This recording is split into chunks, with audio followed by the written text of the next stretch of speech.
आगे डॉक्टर साहब कह रहे हैं कि सतनाम जो है वो केवल सार नाम को कहते हैं। जो ये दो मंत्र हैं इनको सतनाम नहीं कहते, सतनाम तो सार नाम को कहते हैं। तो सुनिए पहले डॉक्टर साहब की ये ऑडियो, उसके बाद हम आपको विस्तार से समझाएंगे। फिर मुझे किसी भी किताब में, किसी भी संत महापुरुष की प्रमाण में इसको सतनाम बता दो कि ये ओम सोम सतनाम है। सतनाम तो चार शब्द को बोलते हैं, सच्चे नाम को बोलते हैं। जबकि मैं आपको हजारों जगह बताता हूं कि ओम सोम को अजपा जाप बोलते हैं। ये पॉइंट पुण्यात्माओं ध्यान रखना, ये कह रहे हैं कि ओम सोहम को अजप्पा जाप बोलते हैं। खुद डॉक्टर साहब बोल रहे हैं इन दो मंत्रों का नाम लेके कि इनको अजप्पा जाप कहते हैं। ये अजप्पा जाप ध्यान रखना कि डॉक्टर साहब ने किन दो मंत्रों के लिए कहा है, अजप्पा जाप। उसके बाद में डॉक्टर साहब के जो वर्तमान गुरु हैं, काल प्रेरित रंभदूत के वंशज नितिन रायजादा, वो इन दो मंत्रों को लेके क्या कह रहे हैं। उसके बाद में मैं निवेदन करूंगा डॉक्टर साहब से कि पहले आप अपने वर्तमान जो गुरुजी हैं उनसे बैठ के समन्वय बैठा लें, उनसे बैठ के चर्चा कर लें कि गुरुजी सतनाम को आपने क्या बोलना है और मुझे क्या बोलना है। गुरु दक्षिण की तरफ भग रहा है, चेला उत्तर की तरफ भग रहा है। तो आप ध्यान रखना, डॉक्टर साहब ने सतनाम को अजप्पा जाप कहा है। और डॉक्टर साहब कह रहे हैं कि सतनाम तो केवल सार शब्द को कहा जाता है। सार जो नाम है, सार नाम है, उसको सतनाम कहते हैं। सतनाम यानी सच्चा नाम। तो डॉक्टर साहब आप जिसे दास निवेदन करेगा, ये गलती आपकी है, ये कमी आपकी है कि जब परमपिता परमेश्वर सतगुरु रामपाल जी महाराज जी ने अपने अनमोल सत्संग किए तो आपने उनको ध्यान से नहीं सुना। सतनाम का मतलब क्या है? सतनाम का मतलब है सच्चा नाम, सत्य नाम, यथार्थ नाम, उसको कहते हैं सतनाम।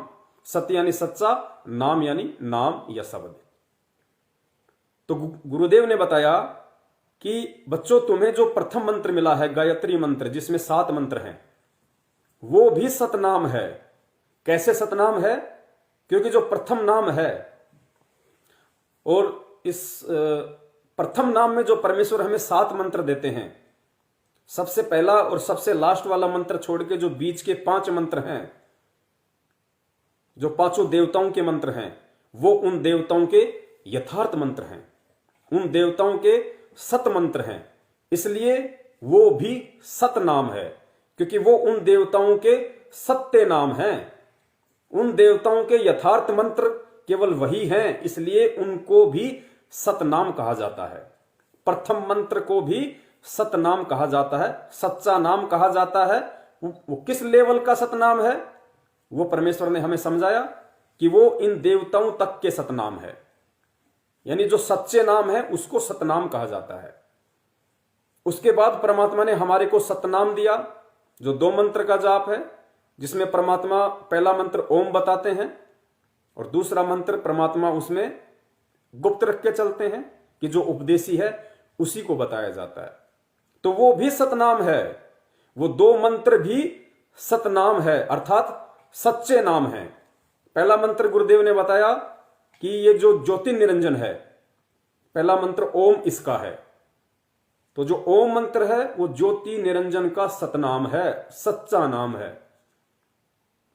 दूसरा मंत्र है वो 7 संग ब्रह्मांड के स्वामी अक्षर पुरुष का है, वो उसका सतनाम है। तो इस प्रकार जो 2 मंत्र हमें परमेश्वर ने दिए हैं वो भी सतनाम कहे जाते हैं, अर्थात वो दोनों मंत्र उन दोनों शक्तियों के सत्य मंत्र हैं, यथार्थ मंत्र हैं। इसलिए उनको भी अपने लेवल का सतनाम कहा जाता है, वो भी अपने स्तर पर सतनाम है, सच्चे नाम हैं। फिर जो परमेश्वर हमें सार नाम देंगे, सार शब्द देंगे, और उसमें परमात्मा जो भी हमें मंत्र देंगे वो भी सतनाम है, वो भी सच्चा नाम है। उस लेवल का वो भी सच्चा नाम है। इसलिए जो 3 बार में परम पूज्य सतगुरु रामपाल जी महाराज जी कबीर साहिब जी के विधान अनुसार, और जो कबीर सागर में लिखा हुआ है अमूल बोध प्रश्न नंबर 264 पे, कि 3 बार में जो सच्चा जो गुरु होगा वो 3 बार में नाम दीक्षा देगा। तो 3 बार में जो 3 मंत्र देगा अलग अलग, वो तीनों मंत्र ही सतनाम कहे जाते हैं, सच्चे नाम कहे जाते हैं।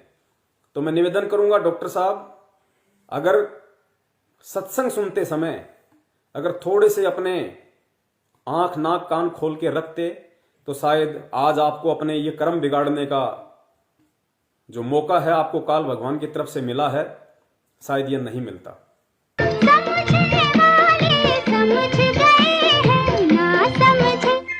ना समझे वो अनाड़ी है।